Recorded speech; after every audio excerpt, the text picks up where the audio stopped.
Oke, halo, assalamualaikum warahmatullahi wabarakatuh. Berjumpa kembali dengan saya Sukronet, channel di Jelajah Desa. Oke dulur, salam sejahtera untuk kita semua. Om Swastiastu. Salam Rahayu. Kembali kita berjumpa kembali.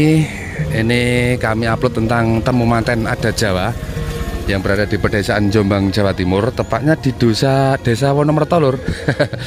Kecamatan Wonosalam, Kabupaten Jombang, Jawa Timur. Jadi hari ini alhamdulillah kita bisa mengabadikan momen dari keluarga Bapak Suki yang hari ini sedang melaksanakan pernikahan putrinya lur. Jadi alhamdulillah ya.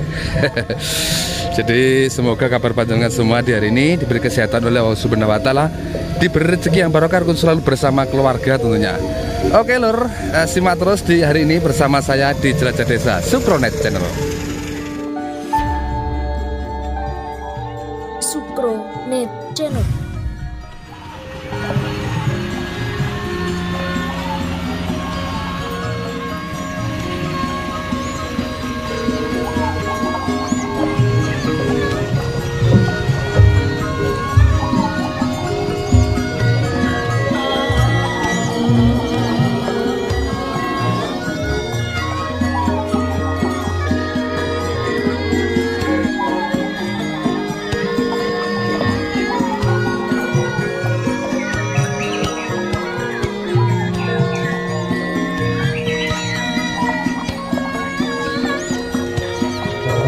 Semua putri kang satu kehormatan agenipun pinanganten putri sampun paripurna ngrasuk busana adicara wonten ing rekalenggan menika kula wiwiti. Assalamualaikum warahmatullahi wabarakatuh. Assalatu wassalamu ala asrofil anbiya'i wal mursalin sayyidina wa maulana Muhammadin wa alihi washabihi ajmain amma ba'du. Dumateng warga punden para sepuh sesepuh kang hanggung mastuti dumateng pepoyaning kautaman ingkang pantes pinundi, dumateng para alim, para ulama, para kiai bunyai ingkang tansah raiten dalu sumanting kitab suci wahyuning ilahi tansah kala beteni, dumateng para tamu kakung sumawana putri kang satu kehormatan saderengipun langkung rining sumangga kita ngaturaken puji syukur kunjuk karsa Gusti Allah Subhanahu wa Ta'ala supados kula lan panjenengan saged kempal manunggal nyawiji kanthi pikantuk kawijayan.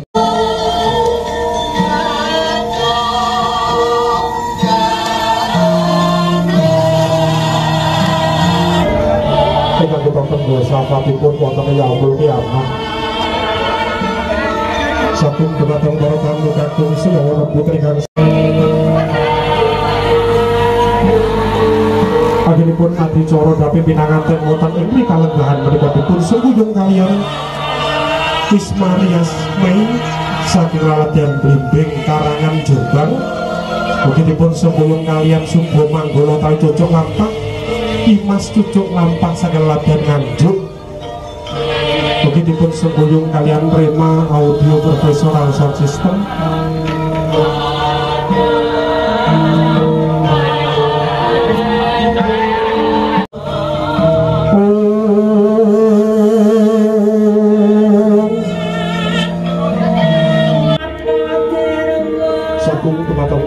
Kakung semono putri kang satu kehormatan katindak adicara salajengipun inggih panggih pinanganten sarimbit.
ingkang warna rekta mewaseta dening Rama lan Ibu.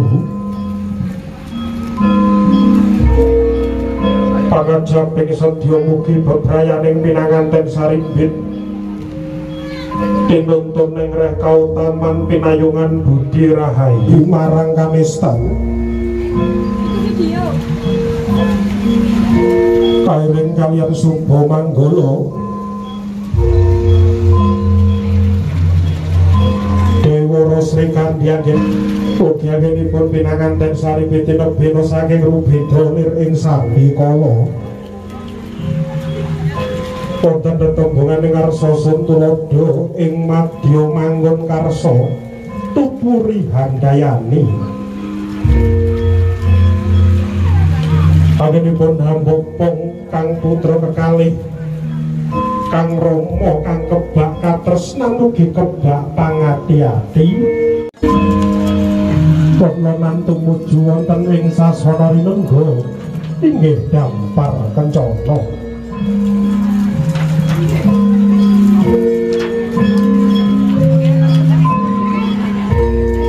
sampun wonten ing sasana rinengga katindake adicara pangkon timbang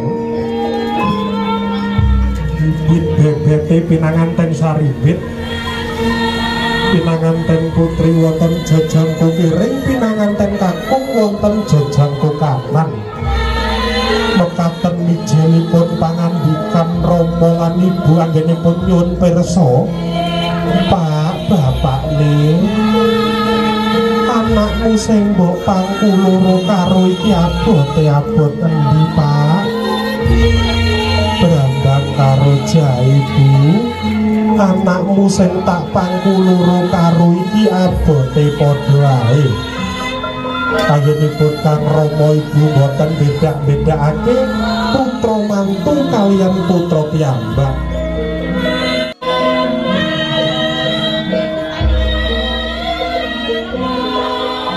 kanthi ngucap bismillahirrahmanirrahim ten wonten ing sasana rinengga Rama lan Ibu lenggah wonten kursi kang sampun samekta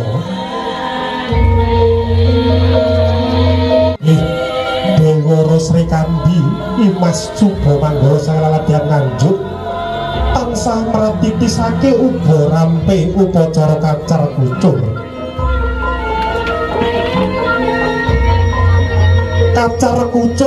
kacar kucur tuna satak bati sanak wong liya dadi sedulur makaryane lancar rejekine mancur menika paring pasemon bilih pinanganten kakung paring dana kaya wujudipun nafkah lahir batin dumateng pinanganten putri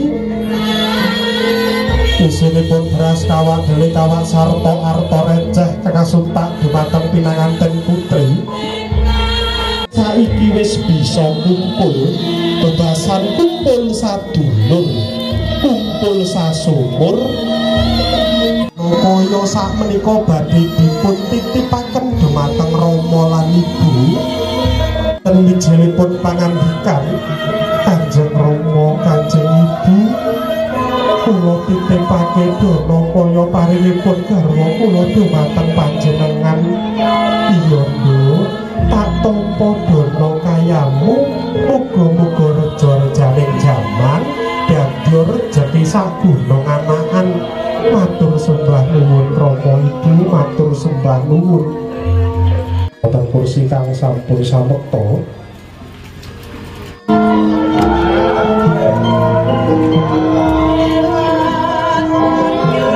ingkang mengku pralampita anggenipun pinanganten Sarimbit sampun manunggal nyawiji katresnanipun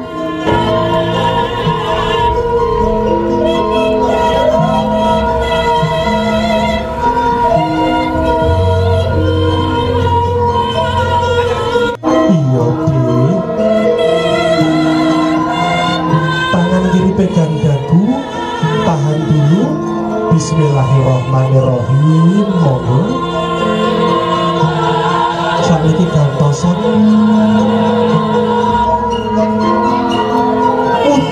rasa tresnaku marang sliramu ora nek wong wadon sing tak tresnani kejaba ya mung sliramu.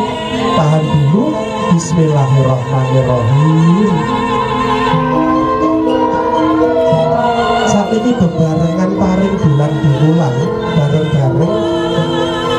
Mas aku ndoke ya gelem lho Mas. Aja mung segotok Mas. Iya Dri. Aja lomboke. Tangan kiri pegang dagu. Tahan dulu. Bismillahirrahmanirrahim. Sampun paripurna kathah bisi anggenipun paring unjukan dumateng limbane raja sedina ratu sedalu.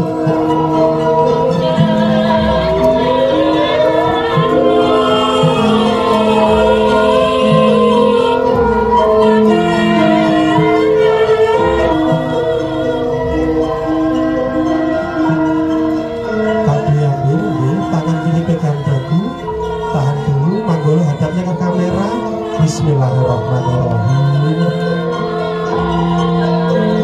Gantosan sampai ini Mas hebat. Tangan kiri pegang dagu. Tahan dulu. Bismillahirrahmanirrahim. Saat ini bebarengan paring unjukan bareng-bareng. Tangan kiri pegang dagu. Bismillahirrahmanirrahim. Sakit diminum sendiri-sendiri, monggo dihabiskan buat apa-apa. Layak-layak ono manuk penjak ngater-ngater suarane ing wit jarak. Manuk gawe wit ketapang. Menika pratandha kan Desa Keling Kecamatan Kepung sampun rawuh. Kairing kaliyan Subo Manggolo Dewa Sri Kandi angiring lampahipun dikadang besan kekalih.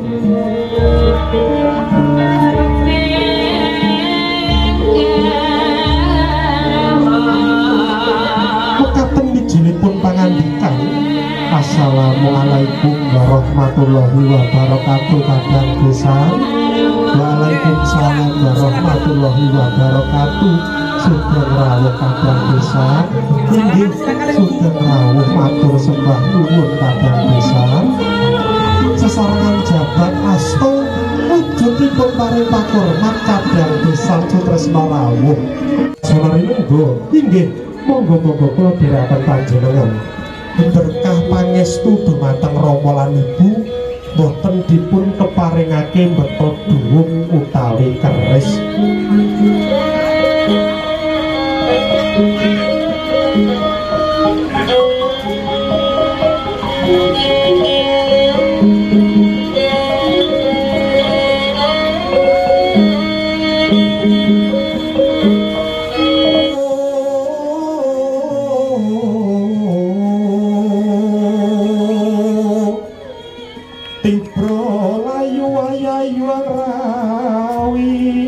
Rawat-rawat kinaryang imo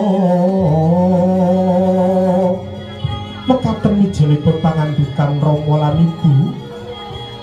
Kanjeng Rama kanjeng Ibu kula nyuwun pangapunten sedaya kelepatan kula Rama Ibu. Matur sembah nuwun panjenengan sampun didik kula, panjenengan sampun kula wentah kula.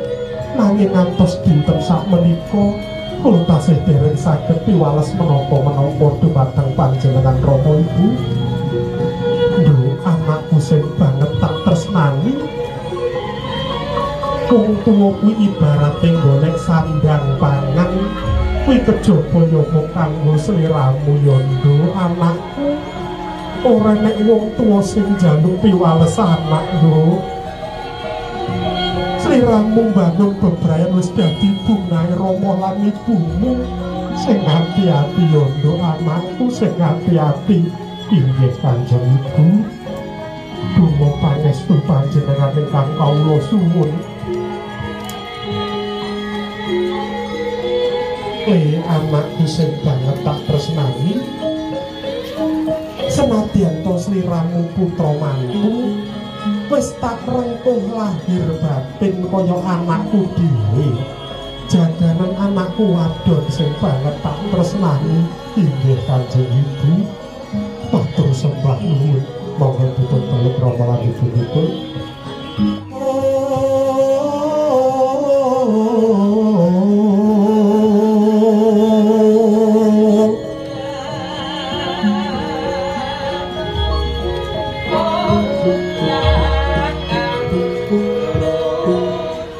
Kanjeng Rama, kula nyuwun pangapunten sedaya klepatan kula wonten tetembungan ridhone Gusti Allah menika gumantung ridhonipun panjenengan.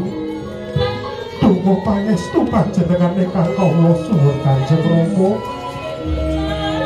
Anakku sing banget tak tresnani, sing hati-hati oleh bangun bebrayan, wong omah-omah iki cobane tur akeh banget.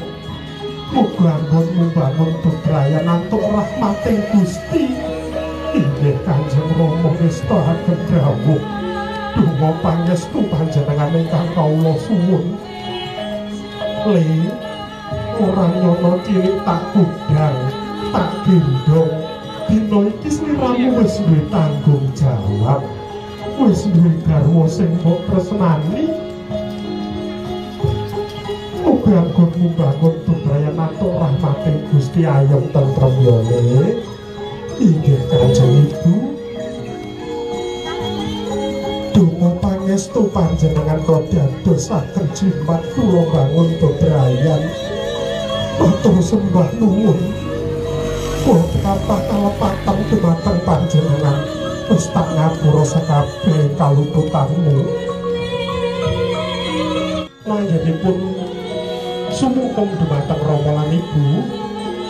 Panjenenganipun pinanganten putri badhe amasang duwung utawi keris.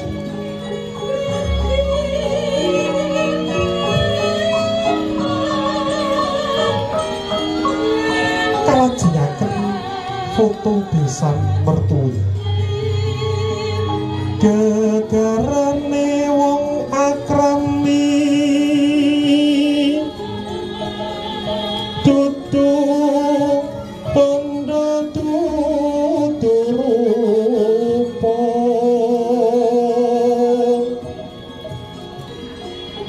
amung ati pawi tane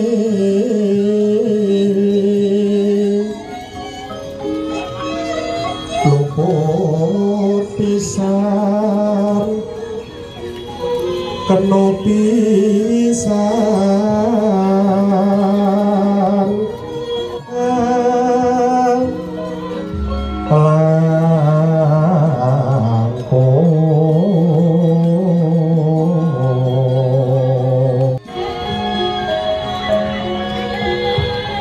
Tahan dulu.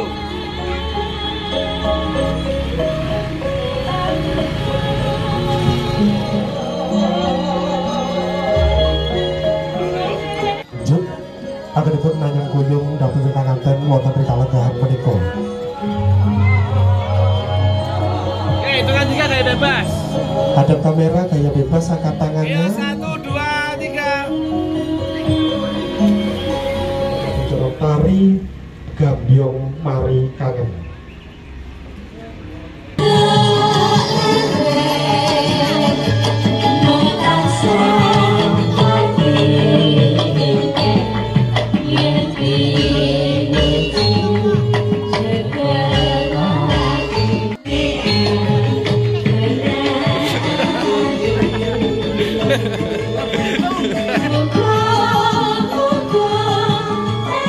Assalamualaikum warahmatullahi wabarakatuh.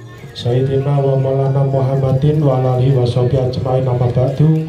Dumateng para pepunden, para taman kapados pinundi, dumateng para alim, para ulama, para kiai bunyai katan sahrai dan dali sumati kitab suci wahyu ning ilahi katan sakol berdali dumateng para tamu kita ngobyong pinanganten kakung kang satu kehormatan menika adicara adat panggih katene adicara salajengipun nggih menika pahargen kala lumaku dal pamboko tapi kali wawasan ayat suci Al-Quran kaping 3 Pambati Harjo pasrah pinanganten kakung tapi sekawan Pambati Harjo nanti pinanganten panutup monggo kita wiwiti adicara kargen menika kanthi bacaan surat Al-Fatihah mugi pikantuk kancaran ngantos ing paripurna lahumul kaya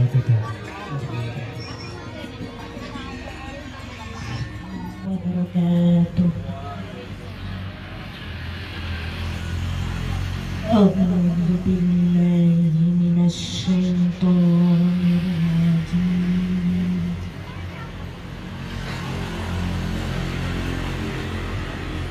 Bismillahirrahmanirrahim.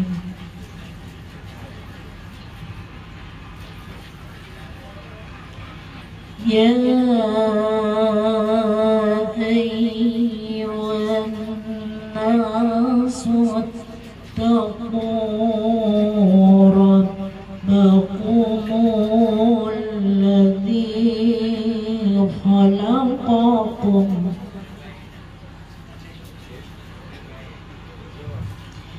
ittaqu rabbakumul ladzi khalaqakum min nafsin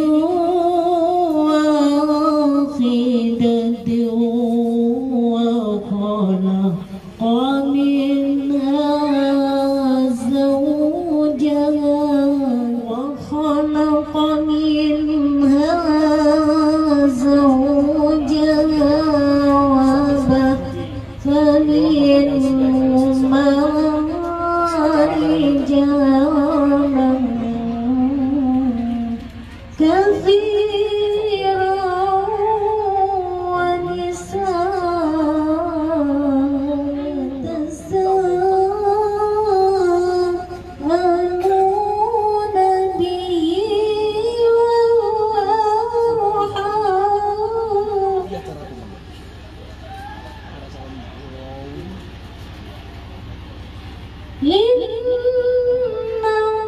Allaha kana 'alaykum raqiban khiftum an la ta'dilu fawahidatan aw ma malakat aymanukum ta'ulun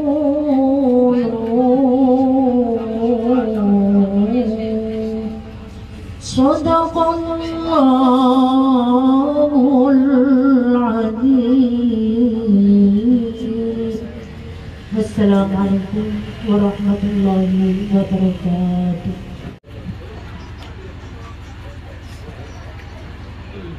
Bismillahirrahmanirrahim. Alhamdulillahirabbil alamin. Wassalatu wassalamu ala mursalin.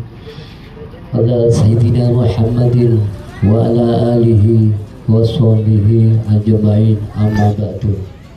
Hadirin dirahmati para alim, para ulama, para kiai, bunyai, ustaz ustadzah, sesepuh bini sepuh, adi sepuh ingkang tasih kinurmatan. Awal atur moga kula telah panjenengan tasawuf syukur kehadirat Allah Subhanahu wa taala. Dina Allah kula telah panjenengan wonten sonten niki diparingi pinten-pinten kenikmatan arupi kesehatan, kesempatan sonten niki saged ngrawuhi acara ingkang berbahagia niki kanthi sehat walafiat. Amin amin ya rabbal alamin. Atur salam dumateng junjungan kita Nabi Agung Muhammad sallallahu alaihi wasallam ingkang tansah kula ajeng-ajeng syafaatipun wonten mijing yaumil kiamah Mugi-mugi kula dalam panjenengan benjang wonten yaumul kiamah pikantuk syafaatipun. Amin amin ya rabbal alamin. Jadi kula matur ngeten iki nggih wonten ate jane nggih. Nggih, kita. Nggih, kula nyuwun sewu. Kula minangkani wakil saking Bapak Kasihan. Nggih. Oke lho, niki kesupen nggih. Nggih, kagem dalem dening kula nggih. Nggih. Bapak Spasidan niki. Bapak Sukianto. Oke. Ya, nyuwun sewu niku rada kliwat. Dumateng Bapak Sukianto adalah ibu utaminipun mempelai berdua ingkang selalu berbahagia. Monggo kita doakan mugi-mugi dados keluarga ingkang penuh barokah, sakinah mawaddah warahmah.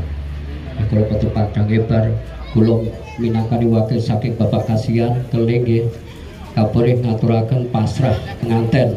Jane mboten pasrah niki pun kawong to mriki gitu Bu. Nggih. Nggih Bapak Kasihan matur dhateng kula nyuwun sewu. Nggih.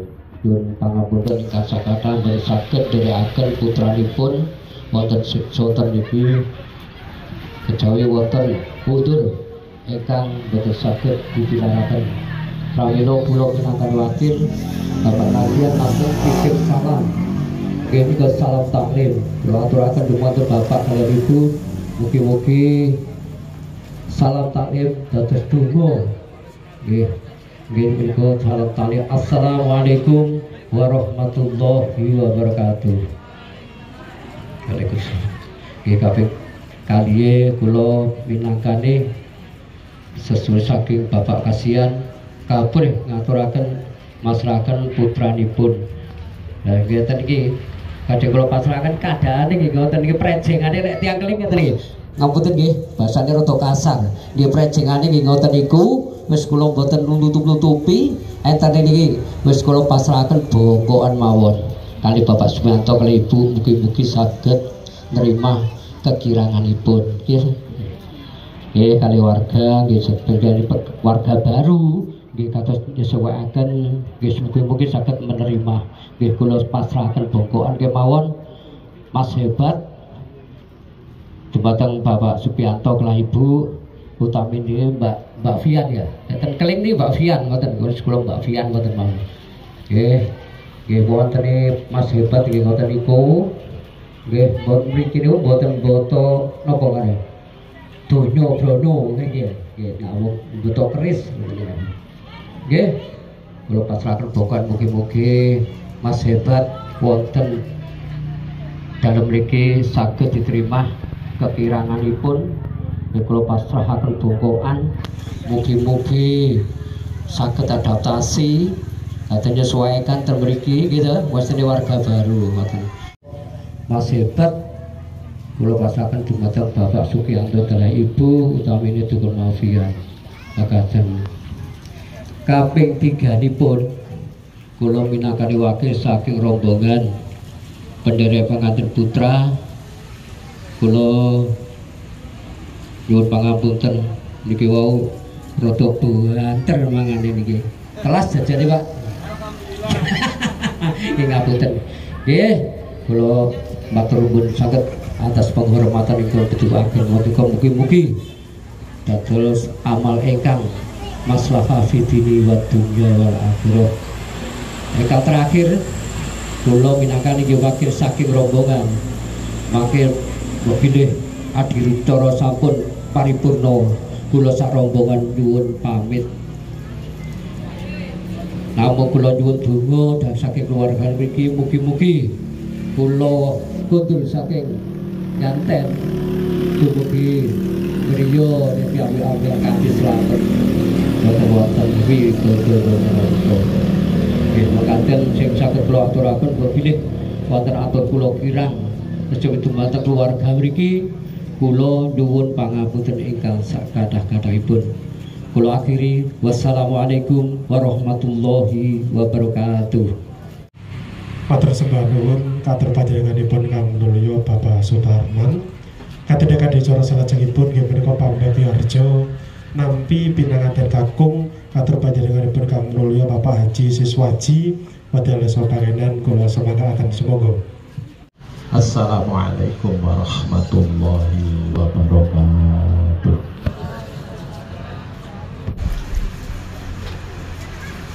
Assalamualaikum warahmatullahi wabarakatuh.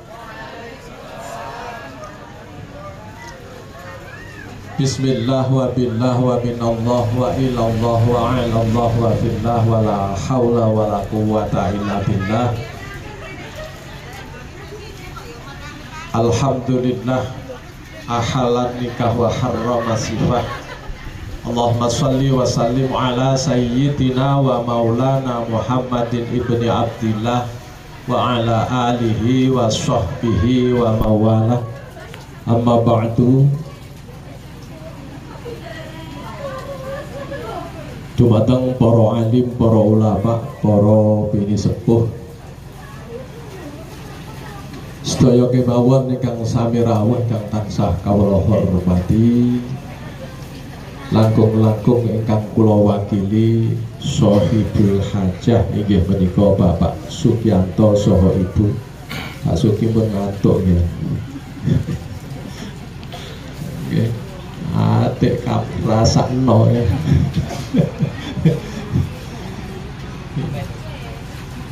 Ingkang tansah kawula hormati ugi langkung-langkung mempelai berdua Mas hebat Christian. Jenenge ya hebat lan cocok karo piyantune. Kalian tambatan hati yang bertemu di apa niki? Niki Gunung Puncak niki cek lerenge Gunung Anjasmara nggih ngeten niki. Ngeten iki pancene kahanan desa dusun Yanten pada khususnya sak Wonosalam pada umumnya ngeten iki pancene iki biografise ngeten iki munggah mudhun gak patek enek sing rata. Tapi nggih ngeten iki senengane manten lanang manten wedok nggih ngeten iki ya. Ya munggah ya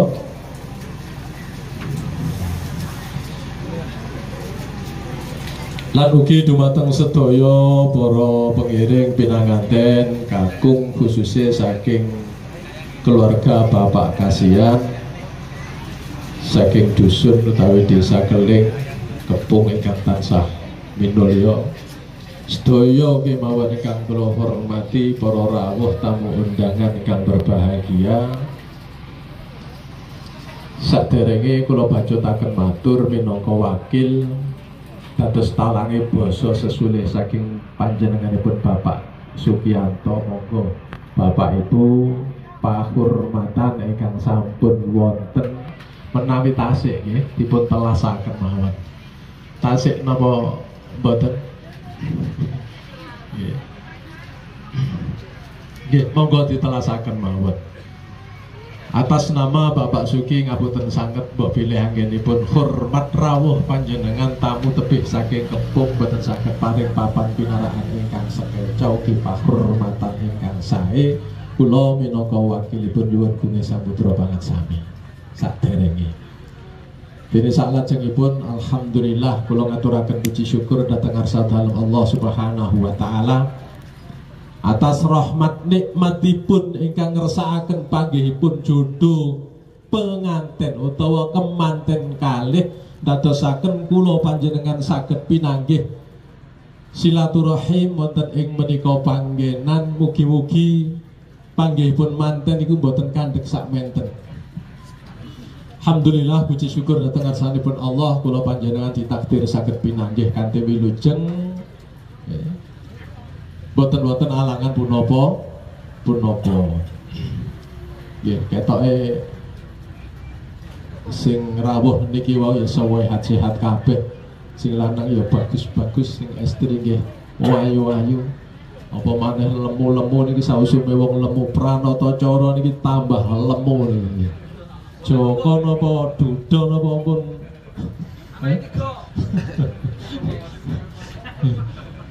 Agen nggih muga-muga manten iki dados jodoh sing diparingi barokah. sak tiba malange tansah panggih kesaenan awal hingga akhir rabi pisan gak dintek-entekne ngantek enteke umur nggih Mas hebat cuk tolah-toleh liyane ya nggih siji iki sir dadi bapake bocah piro ae sing penting sampean siap insyaallah Mbak Dwi Mbak Oktaviana siapa Mbak Viana celokane Mbak Viana ya Mbak Viani ya Bapak Ibu para rawuh hadirin jumeneng kula wonten ngriki mboten sanes kula kados ingkang kula aturaken wonten ing ngajeng minangka dados talange basa sesune saking panjenenganipun Bapak Sugiyanto ingkang kala wau sampun kawula singgung kula aturaken bilih panjenenganipun estu-estu ngraosaken raosa bunga manah dene napa pinanggih pisan saking boten tebih nggih boten kecelaan cocok kalih kula niki ya ngono wae bojo lek iso gak usah atuh-atuh ya gak usah kecedhekan lek kecedhekan niku lek porek tambah bolak-balik porek lek ado lek kadoan resikone kathah sing penak sedengan nek repote iso sambang bilik gak suwet-suwet kira-kira 10 menit seprapat jam apa maneh lek kaya Mas hebat ngene jenenge hebat kira-kira kene keling paling 3 menit 5 menit wis teko nggih minangka wakil saking panjenenganipun Bapak Sugiyanto kula kajibak nampi pasrahipun keluarga pisan utawi saking Bapak Kasihan ingkang kala sampun kawakilan saking salah tunggaling salira ingkang minangka wakilipun pasrahipun kala wau diawan awali kanthi atur salam kula wangsuli kanthi alaika wa alaikumussalam warahmatullahi wabarakatuh. Mugi-mugi anggenipun niat sederekan senaosa sakmenika dereng saged rawuh ngriki sampun atur salam mugi-mugi dados donga ingkang dadosaken eratipun anggenipun kekeluargaan nyambung sederekan boten namung mandheg wonten ing donya tapi mangke mugi-mugi ngantos tembus dadosa dulur ngantos wonten ing akhirat Allahumma amin. Dadi dulur selawas lawase. Lan bilih kala wau nggih pancen sampun dados tanggung jawabipun Pak Suki minangka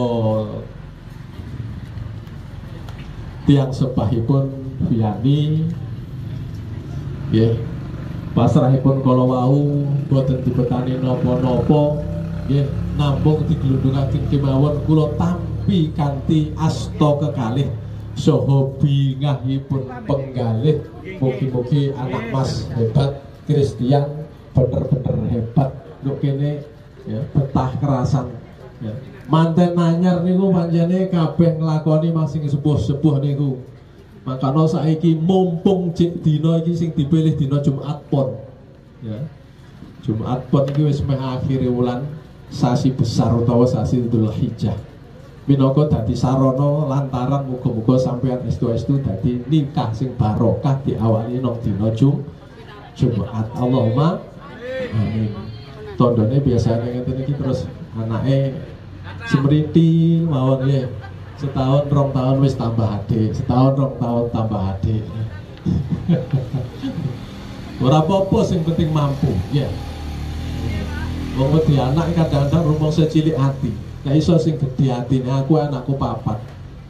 Mau dikersakne Gusti Allah ngenger loro. Alhamdulillah. Yeah. Bapak Ibu lan kala wau sampun diaturaken bilih sakunduripun sabibaripun acara keluarga rombongan saking keling badhe pamit. Kula atas nama Bapak Suki nggih boten nunduk kundur panjenengan mbok menawi mangke sagedipun namung ndongaaken mugi-mugi panjenengan kundur ngantos dugi dalem boten wonten alangan napa lan Pak Suki, Pak Sugiyanto sekeluarga mboten saged betani napa-napa lho nggih. Estu nggih jenengan pun dados pun rasan-rasan nggih. Nduk embong kok dan gorong-gorong cek kae petuk-petuk bisa terus mulih rasan-rasan. Kula nanti ngeten iki ngeteraken manten tebih. Mulih niku ana sing kliwatan gak kesonggongan wae ngrowen ngantek mudhun motor lho gak mari-mari lek ngomong. Padahal ngeten iki mboten salah sing duwe gawe, sing duwe hajat, tapi mergo teledore bolo-bolo sinoman. Pramila mangke mbok menawi wonten ingkang kliwatan boten saged betari napa-napa lan sedaya boten saged kabektanan napa-napa, kula minangka wakilipun Bapak Sugianto Estu nyuwun geni samudra pangarsami kasaikhlas-ikhlasipun namung saged nyangoni donga kala wau mugi-mugi kundur panjenengan mangke boten enten alangan napa-napa ngantos dumugi dalemipun piyambak.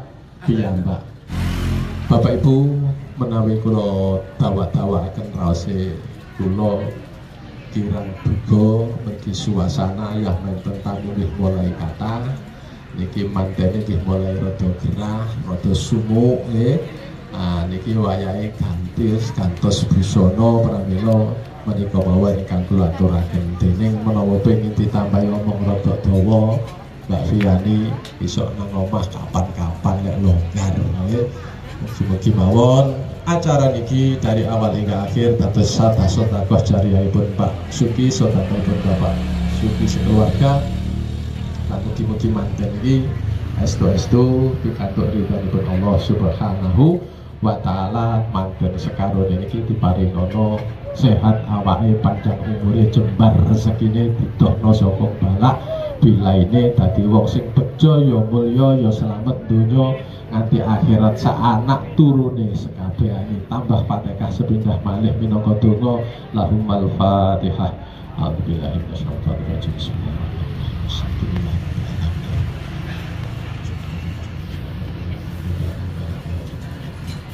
mekaten ingkang saged kawula aturaken atas nama pribadi lan atas nama beliau ingkang kagungan kersa Bapak Sugianto sekeluarga ada kurang-kurangnya nopo hal menopo kemawon kula mewakili beliau dan pribadi nyuwun geni samudra pangarsami ingkang ikhlas itu mekaten wallahu muwaffiq ila aqwamit thoriq. Wassalamualaikum warahmatullahi wabarakatuh.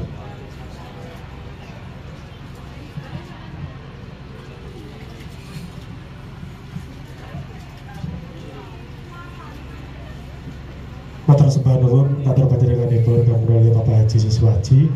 Kadhedaken dicara salajengipun dipun kawaosan puji donga katur panjenenganipun Bapak Mudin Bapak Sutaji wedal sapangenan kula semangataken semoga. Biridha Allah Ta'ala Alhamdulillah A'udzubillahi minasyaitonir rajim. Bismillahirrahmanirrahim. Alhamdulillahirrahmanirrahim.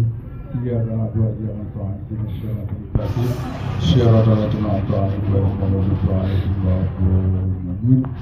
A'udzubillahi minasyaitonir rajim. Bismillahirrahmanirrahim. Allahumma shalli wa sallim ala sayyidina Muhammad hamdan syakir hamdan ma'amin hamdan ma'amin Allahumma sholli ala Muhammad wa ala alihi wa sahbihi wajah wajah lama buat wajah wajah yang biasa wajah wajah wajah guna masuk wajah wajah wajah barakallahu lana wa barakani wajah aman waktu barakallahu lana wa barakani wajah aman Rabbana wa kulana awadina wa duriyatina tu'ib takrimama Rabbana atina fi dunya hasanah wa fil akhirati hasanah wa qina adzabannar wa jannatan jannatan ma'abrar ya aziz ya rabbal ya rabbal alamin subhanaka rabbika rabbil izzati amma yasifun wa salamun alhamdulillahi alamin bi Allah ta'ala wal Fatihah.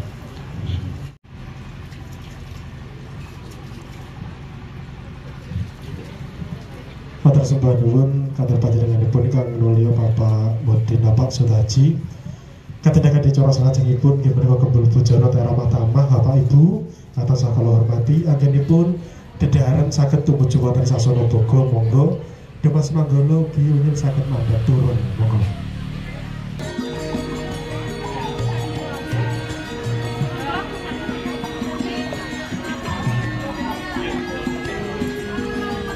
Monggo Bapak Ibu katur pengabaran pengiring saged tumuju wonten sasana boga.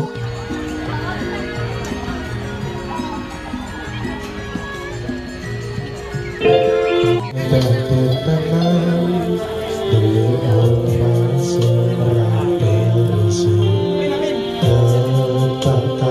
seneng kekasih lan sayang.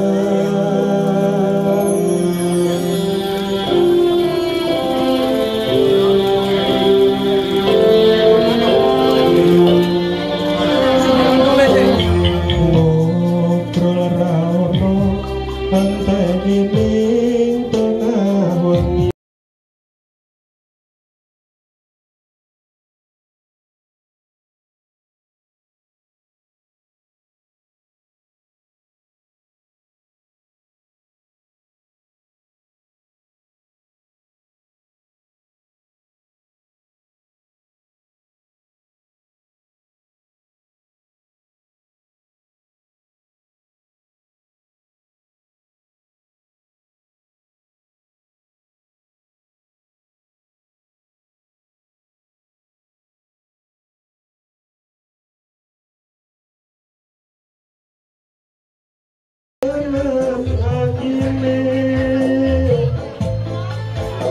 Saya dewa seorang ngenteni ning tengah hujan. Wis Marias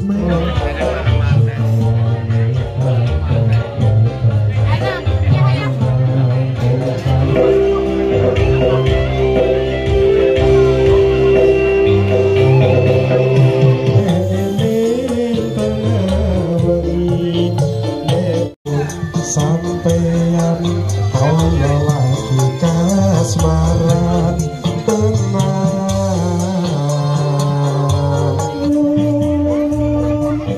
Wis ngancani aku selama iki, wis iso saling muak-muake berlanjut nari ning tengah hujan. Uat-uate ning tengah hujan.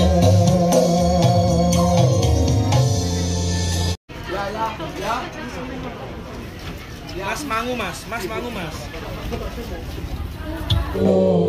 Aku kudu kelangan Mas Musti kang ngerti dongaku siji tresno iki abadi yen aku sliramu isih nyawiji Sukro Net Channel.